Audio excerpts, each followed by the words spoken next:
આજના સમયમાં ફૂડ માત્ર ખાવાનું નથી, તે અનુભવ છે, તે કલ્ચર છે. અને જ્યારે વાત કબાબની આવે ત્યારે તે વાનગી નથી, એ સ્વાદની ઉજવણી છે.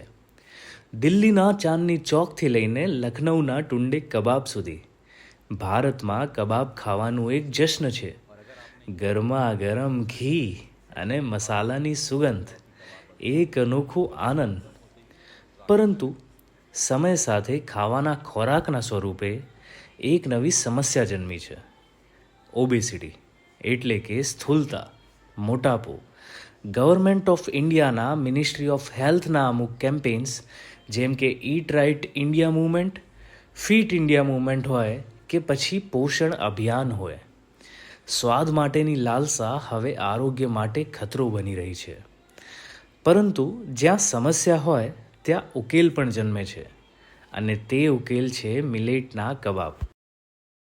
હું અને મારી મમ્મી અમે બંને બપોરે કામ પતાવીને બેસીએ તો અમને એવું થાય કે કંઈક મિલેટની રેસીપી બી બનાવીએ, તો મેં આ મિલેટના કબાબ બનાવ્યા. આપણે બનાવીશું મિલેટના કબાબ. મિલેટના કબાબ બનાવવા માટે કયા કયા ઇન્ગ્રેડિયન્ટ્સનો ઉપયોગ થશે સૌથી પહેલા એ જોઈ લઈશું. કોદરી, મોરૈયો, છડેલી બાજરી, બાફેલા શક્કરિયા, ઝીણી સમારેલી ડુંગળી, ઝીણી સમારેલી કોથમીર, મીઠું, લાલ મરચું પાવડર, હળદર, ધાણા જીરું, ચાટ મસાલો, લીંબુનો રસ, ગરમ મસાલો, આદુ મરચાની પેસ્ટ અને તેલ.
મિલેટના કબાબને મેં સરગવાના પાનની ચટણી સાથે સર્વ કર્યા છે. સરગવાના પાનની ચટણી બનાવવા માટે સરગવાના પાન, કોથમીર, મીઠું, લીલા મરચાં, આદુ, સૂકા ટોપરાનું છીણ, સંચળ પાવડર અને શેકેલા જીરાનો પાવડર નાખીને અંદર થોડુંક પાણી, લીંબુનો રસ અને પાણી ઉમેરીને મેં ચટણી બનાવેલી છે. તો મેં એને સરગવાના પાનની ચટણી સાથે સર્વ કર્યા છે.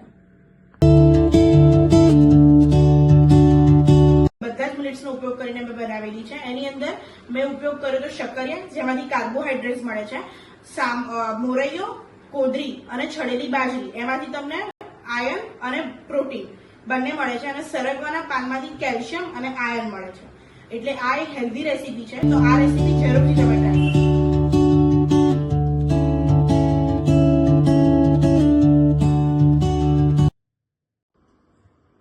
મિલેટના કબાબ.